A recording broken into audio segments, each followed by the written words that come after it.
बच्चों, मैं अपूर्व और आज आप लोगों की मेरी इंट्रोडक्शन वीडियो है पहला। तो आज मैं आपको दिख ही रहा होगा, ये मैं पहला चैप्टर मैथ्स का टॉपिक ले रहा हूँ, जो कि बहुत ही फेमस टॉपिक है और बहुत ही बच्चे इसमें बहुत ज़्यादा फंसते हैं। तो इसलिए मैंने सोचा कि ये टॉपिक मैं ले लूँ।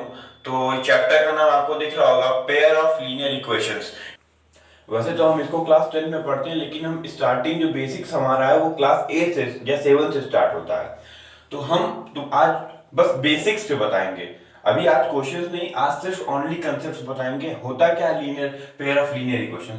तो देखो, किसी भी चीज को पढ़ने के पहले उसके नेम पर जाना जरूरी है, ठीक है। तो यहाँ पे देखो मैंने लिखा कि पेयर, ठीक है। पेयर मीन्स, तो आप लोगों को बखूबी पता है कि पेयर होता क्या है। पेयर मीन्स होता है कि जोड़ा, हिंदी में बोले तो जोड़ा या कपल या कुछ भी जिसमें टू आ जाए, ठीक है। तो और फिर आता है लीनियर। लीनियर की मतलब क्या होता है? लीनियर मतलब होता है कि अगर अलजेब्रिकली हम बात करें, लीनियर का मतलब होता है जो power raise to the power 1। Raise to the power 1 means क्या होता है कि x की पावर 1 प्लस y की power 1 equals to 5। This is a linear, ठीक है। लीनियर इक्वेशन हम बोल सकते हैं इसको। क्यों बोल सकते हैं हम लीनियर? क्योंकि हमने बोला कि raise to the power x, raise to the power x, raise to the power y जितनी भी रहेगी 1 रहनी चाहिए, तो उसको हम लीनियर बोलेंगे। अगर यही इक्वेशन आ जाए x square plus 2y plus 3 equals to 0, तो अभी क्या ये लीनियर है? ये इक्वेशन तो बन रहा है, बट ये लीनियर नहीं बन रहा है। लीनियर कब बनेगा? लीनियर कब बनेगा? जब ये पावर 2 नहीं 1 हो जाएगी। अभी ये power raise to the power 2 है, तो रेस टू दी पावर 2 हम क्यों बोलेंगे रेस टू दी पावर? हम इसको क्वाड्रेटिक इक्वेशन बोलेंगे। आप लोगों को बिल्कुल पता होगा, क्योंकि 10th में ये क्वाड्रेटिक इक्वेशन है, थोड़ा बहुत अवेयर है आप लोग इससे, ठीक है।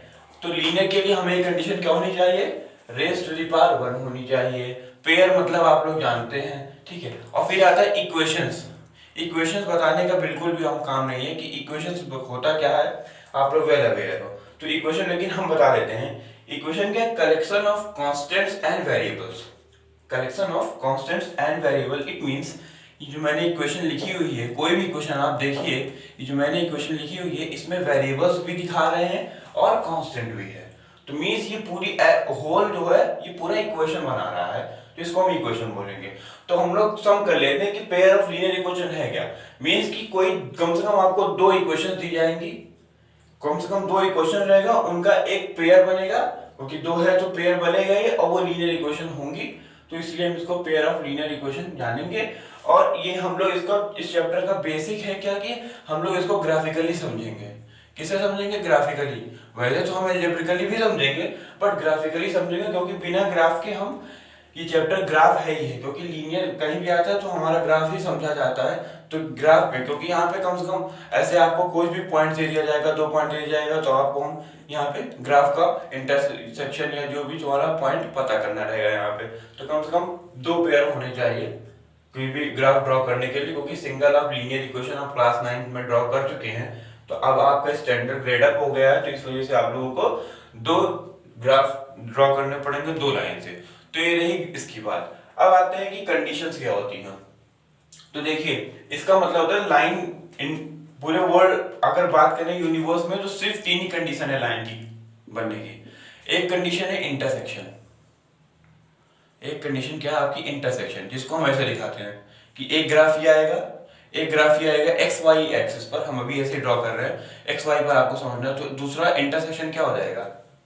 यहाँ पे सिंगल पॉइंट हो जाएगा। मतलब कि इंटरसेक्शन में क्या होगा, अगर ये इक्वेशन ऑफ लाइन दिखा रहा है कोई, ये लाइन, और ये दूसरी इक्वेशन ऑफ लाइन है, ये दोनों ही मिलते हैं, ये दोनों ही इंटरसेक्ट होते हैं सिर्फ एक पॉइंट पर, तो हम इन्हें इंटरसेक्शन बोलते हैं, ठीक है। सेकंड आता है, दूसरी कंडीशन क्या हो सकती है? पैरेलल की, ठीक है।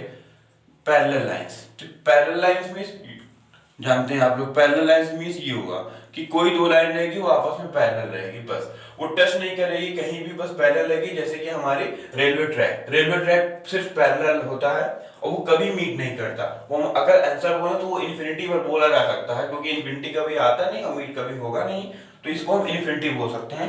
लेकिन ठीक है, अब तीसरी कंडीशन क्या आती है, वो आप लोगों को बहुत अच्छे पता होगी कि एक तो इंटरसेक्शन हो गया, पैरेलल होगा, दूसरा हो गया कोइंसिडेंट। कोइंसिडेंट मींस ओवरलैप कहने मतलब है, ठीक है। तो कोइंसिडेंट मतलब कि एक ही लाइन दूसरे पर ओवरलैप हो जाए, दिखे ही ना, कोइंसाइड हो जाए, तो इसको हम बोलेंगे कोइंसिडेंट लाइंस बोलेंगे। इसको क्या बोलेंगे हम? कोइंसिडेंट लाइन बोलेंगे, ठीक है। तो ये सिर्फ इस चैप्टर में इन्हीं 3 लाइन पर हमारे क्वेश्चन बनते हैं। कोई भी आपको 2 इक्वेशन दे दिया जाएगा, उन दोनों का जो अलजेब्रिक वैल्यू है उससे आपको क्या करना होगा, ग्राफ फॉर्मेशन करना होगा। ग्राफ फॉर्मेशन करने के बाद आपको उनकी प्रॉपर्टीज से देखना होगा, क्या ये इंटरसेक्शन है, क्या ये पैरेलल है, क्या ये कोइंसिडेंट है। तो अब उनकी प्रॉपर्टीज क्या होती है, ठीक है। तो इंटरसेक्शन मींस आपको दिख रहा होगा कि सिर्फ एक पॉइंट, मींस कि यहाँ पे जो इंटर लाइन होगी यहाँ पे वो सिर्फ एक पॉइंट पर इंटरसेक्ट होगा, मतलब कि एक सोल्यूशन देगा। तो हम ये बोल सकते हैं intersection gives one solution, one unique solution, one unique solution, सिर्फ एक यूनिक सॉल्यूशन देगा इंटरसेक्शन में। अगर हम पैरेलल की बात करें, क्योंकि देखिए पैरेलल होगा, रेलवे ट्रैक होगा, रेलवे ट्रैक यहां से जा रहा है, यहां से जा रहा है, ठीक है। अब ये बताइए कि क्या ये लाइन, अगर हम बात करें, ये लाइन जो है, ये लाइन कभी मीट करेगा? नहीं करेगा। तो अगर ये हम समझते हैं कि ये एक इक्वेशन है, ये लाइन एक इक्वेशन है और ये लाइन दूसरी इक्वेशन है, तो क्या ये इक्वेशन 2 और इक्वेशन 1 कभी आपस में टच हो पाएगा? कभी भी कहीं भी सिंगल पॉइंट पर मिल पाएगा? ठीक है, बिल्कुल नहीं मिल पाएगा। तो हम यहां बोलेंगे देयर इज नो सॉल्यूशन। बोलेंगे क्या? There is no solution, there is no solution. यहाँ पे किसी भी तरीके का सॉल्यूशन नहीं बनेगा, ठीक है। और एक बात ये ध्यान दीजिए कि जहां भी सॉल्यूशन बनता, चाहे एक सॉल्यूशन बन जाए, तो उसको हम बोलते हैं कंसिस्टेंट। क्या बोलते हैं बेटा? कंसिस्टेंट बोलते हैं। क्यों बोलते हैं कंसिस्टेंट बोलते हैं? क्योंकि जिसका भी सॉल्यूशन आता है उसको हम कंसिस्टेंट बोलते हैं, जो कि यहाँ पे कंसिस्टेंसी को दिखाता है कि ये इक्वेशन कुछ ना कुछ अपनी कंसिस्टेंसी दिखा रहा है, एग्जिस्ट कर रहा है। ये ऐसा ये पैरेलल की तरीके बिहेव नहीं कर रहा है कि कोई सॉल्यूशन ही ना दे, ठीक है। तीसरी बात आ गई कि अगर कोई लाइन हमने कहा था वो इसी पर आ जाए, ये एक लाइन इसी पर आ जाए, ठीक है, तो दो लाइन आपस में कोइंसाइड करेंगी, कोइंसाइड करेंगी, तो वो क्या होगा? वो होगा आपका मैनी सॉल्यूशंस। क्या होगा? Infinitely many solutions. वो आपका क्या रहेंगे? Infinitely many solution. अब हम बताओ मैनी सॉल्यूशन बोले ही क्यों? ठीक है, मैनी सॉल्यूशन बोलने का एक कारण हमारा ये सबसे बड़ा है कि ये लीनियर है। क्या है ये बेटा? लीनियर है, ठीक है। मतलब कि ये स्ट्रेट लाइन, एक स्ट्रेट लाइन सिंगल थी, उस पर दूसरी स्ट्रेट लाइन हमने कोइंसाइड करवा दी। अब वो अभी भी है तो दो लाइन, बट लेकिन दिख एक जैसा रहा है, क्योंकि ये एक लाइन दिख रहा है हमें, क्योंकि हमें तो एक ही दिखेगा ना। तो मतलब कि ये क्लास 9th वाला टॉपिक आएगा, linear equation in one variable. ये तो हम 2 वेरिएबल पढ़ रहे हैं अभी, ठीक है, लेकिन हम पढ़ेंगे क्या 9th में? लीनियर इक्वेशन 1 वेरिएबल पढ़ गए हैं, ठीक है। हमें 1 वेरिएबल की कंडीशन पता है। अगर बेटा हम कोई ऐसे इक्वेशन लिख दें x equals to x plus y equals to 5, ठीक है, हम बोले कि इसके कितने सॉल्यूशंस होंगे।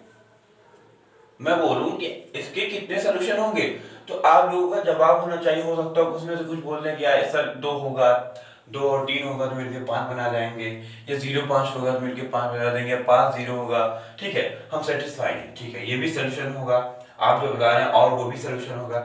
लेकिन अगर हम ओवरऑल बात करें, क्योंकि यहाँ पे 2 है, तो हम यहाँ पे वेरिएबल 2 है, मतलब कि किसी एक वेरिएबल को हम कुछ भी लेट कर सकते हैं। अगर हम y को -1 लेट कर लिए तो x का वैल्यू चेंज हो जाएगा, x को -5 लेट कर लिए तो y का वैल्यू चेंज हो जाएगा।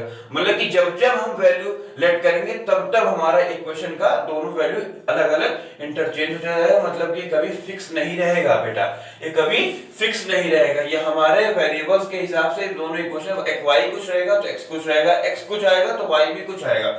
मींस कि ये इनफिनिटली मैनी सॉल्यूशन दे रहा है, नहीं दे रहा है?